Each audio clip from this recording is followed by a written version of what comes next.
নতুন একটি ট্যাগ পেয়েছি, সেটি হলো দোসর দোসর সাংবাদিক। এবং দোসর হিসেবে আমরা অনেক নিউজ রুম ম্যানেজাররা আমরা সাংবাদিকতা থেকে এখন বাইরে আছি, এবং সেখানে সেলফ রেগুলেশন বলতে যেটা মালিকপক্ষের সঙ্গে আমরা কথা বলেছি, তখন তারা বলে যে আমাদের কলিগ যারা তাদের কাছ থেকে এক ধরনের প্রেশার, আবার পলিটিক্যাল দল থেকেও এক রকমের প্রেশার থাকে যেন আমরা আবার সাংবাদিকতায় ফিরতে না পারি। এটি একটি কনফারেন্স, আমি এখানে আমার একটা এক্সপেকটেশন নিয়ে এসেছি। গত 2 বছর ধরেন বাসায় আমাদের বেকার সময় কাটাতে হয়েছে।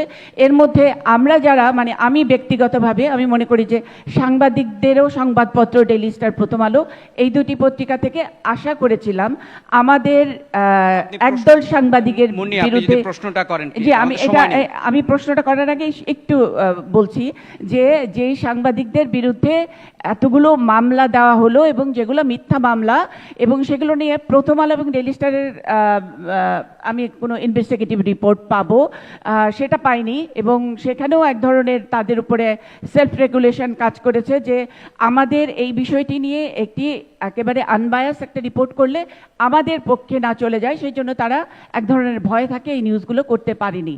আর দ্বিতীয়ত আমি এখানে এসেছি, আমি প্রথমে কৃতজ্ঞতা জানাই এমআরডিআই কে যে অনেকদিন পরে এমআরডিআই আমাদেরকে সুযোগ দিয়েছে অন্তত একটি কনফারেন্সে আমাদেরকে আসার সুযোগ দিয়েছে, এই জন্য কৃতজ্ঞতা জানাচ্ছি। প্রশ্নটি কামাল ভাইয়ের কাছে যে আপনারা যেই বলছেন যে ফ্রিডম, আমরা নিউজ আগে তো দেখতাম যে চ্যানেল বন্ধ হতো কোনো দলীয় সংযুক্তির কারণে, মালিক পক্ষকে আপনার দোষারোপ করা হতো। আপনি কি একজন সিনিয়র সাংবাদিক হিসেবে বলবেন যে আমরা যারা নিউজ ম্যানেজাররা শুধুমাত্র রেজিম চেঞ্জের কারণে আমরা জার্নালিজম থেকে আউট হয়ে গেছি, এবং আমাদের নামে যেসব মামলাগুলো দেওয়া হয়েছে, এর আগে আপনারা অনেকদিন ধরে সাংবাদিকতা করছেন, এরকম অভিজ্ঞতা কি আপনাদের আছে? থ্যাংক ইউ কামাল ভাই, প্লিজ কুইকলি যদি কোনো অ্যানসার দিতে চান আপনি।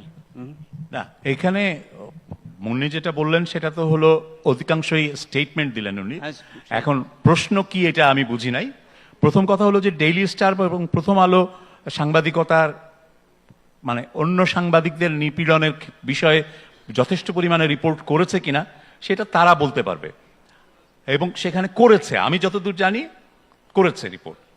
এখন যথেষ্ট করেছে কিনা দ্যাটস এ মানে কোশ্চেন অফ কি বলবো, আপনার জাজমেন্টে কোনোটা যথেষ্ট হতে পারে, কোনোটা যথেষ্ট নাও হতে পারে, আমি সেই বিতর্কে যাব না।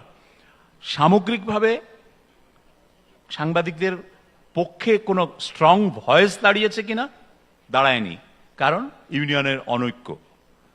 সাংবাদিকদের ইউনিয়নের অনৈক্যের কথা, রাজনৈতিক বিভাজনের কথা, এটা আমরা গোড়ার থেকে বলে আসছি। একটা যদি শক্তিশালী ইউনিয়ন থাকতো তাহলে এই প্রসঙ্গটা উঠতো না।